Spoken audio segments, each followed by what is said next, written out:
지난 시간에는 성도가 갖추어야 할 8가지 덕목에 대해서 살펴보았습니다. 이 시간에는 그 8가지 덕목은 우리의 삶 속에서 어떤 가치가 있으며 우리에게 어떤 유익을 주는지 살펴보겠습니다. 이 덕목들은 우리에게 어떤 유익을 줍니까? 첫째로 멀리 보게 합니다. 8가지 덕목이 없는 사람은 소경과 같습니다. 8가지 덕목을 갖추지 못한 사람은 신앙생활할 때 멀리 보지 못합니다. 그저 눈앞에 있는 것만 봅니다. 그리고 심하면 아무것도 보지 못합니다. 맹인이니까 볼 수 없죠. 신앙생활 한다고 하는데 제대로 볼 수 없으니까 자꾸 걸리고 자꾸 넘어집니다. 그래서 자기도 실족하고 다른 사람도 실족하게 합니다.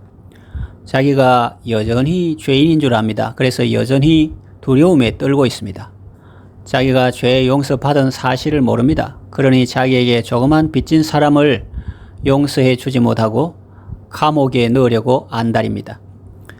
그러니 여러분, 신앙생활 오랫동안 잘 하고 싶습니까? 그렇다면 멀리 보아야 합니다. 8가지 덕목을 골고루 갖추어야 합니다.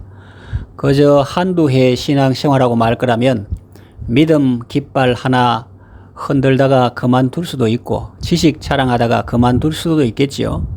그러나 끝까지 신앙생활 잘하고 주님 앞에 서려면 8가지 덕목을 골고루 갖추어야 합니다. 이것은 멀리 보는 것과 같습니다. 그러면 자신도 살고 다른 사람도 살리게 됩니다. 둘째, 주 예수 그리스도를 아는 일에 부지런하고 열매 맺는 자가 되게 합니다. 무한하신 예수님의 다양하고 풍성한 모습을 보고 배우게 되니 사는 것이 즐겁습니다. 전에는 중요한 것이 하나만 있는 줄 알고 용감했는데 그 외에 중요한 것들이 또 있다는 것을 알게 됩니다. 예컨대 이런 것입니다.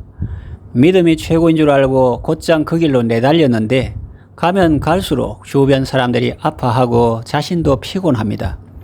그런데 그 믿음의 불을 활활 붙여주는 연료를 발견했습니다.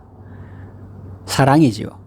그 후로는 믿음이 사랑으로 역사하기 때문에 주변 사람들이 좋아하고 자신도 평안합니다. 이것이 우리가 삶 속에서 주 예수님을 더욱 깊이 알아가는 것입니다.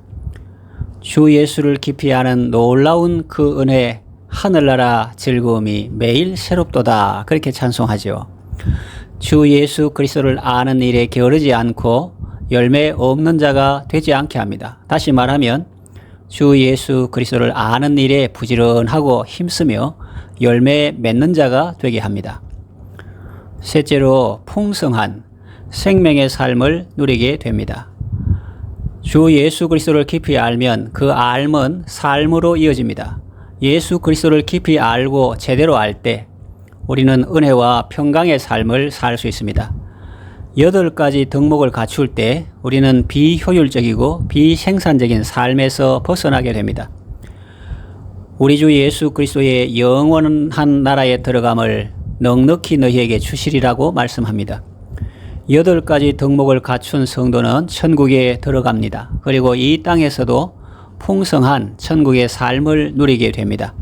아주 효율적이고 열매 많이 맺는 삶을 살게 됩니다. 그래서 하나님께 매우 환영받고 사랑받는 삶을 살게 됩니다. 8가지 덕목을 골고루 갖추어서 주님의 기쁨이 되고 주님께 온전한 사랑 받으시기를 바랍니다.